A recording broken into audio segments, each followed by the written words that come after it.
আবার একটি নতুন রেসিপি নিয়ে আপনাদের পাশে চলে এলাম। পুঁই শাক, আলু আর ছোটো তেঁতো বেগুন দিয়ে রেসিপিটি শুরু থেকে শেষ পর্যন্ত দেখবেন। দিচ্ছি সয়াবিন অয়েল, দিচ্ছি ছোট তেঁতো বেগুন ভেজে নিতে হবে তেলে, সামান্য লবণ। ছোট তেঁতো বেগুন ভাজা হয়ে গেছে, গরম হয়ে গেছে, দিচ্ছি পেঁয়াজ কুচি, লাল হয়ে গেছে, দিচ্ছি আদা রসুন বাটা, ভালো করে আদা রসুন বাটাটা ভেজে নেব।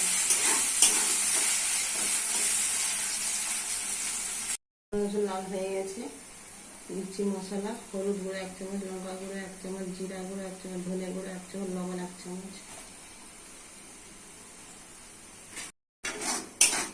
মশলা ভালো করে কষে নিতে হবে।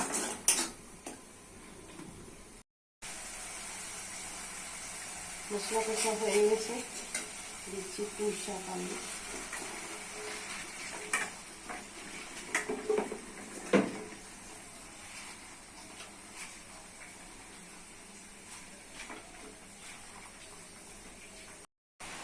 পুঁই শাক আলুটা জ্বলে গেছে,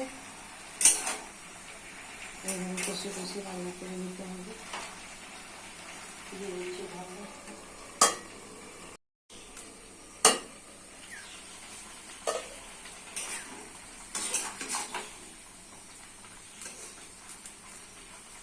আলু কষা কষা হয়ে গেছে, দিচ্ছি ছোটো তেঁতো বেগুন,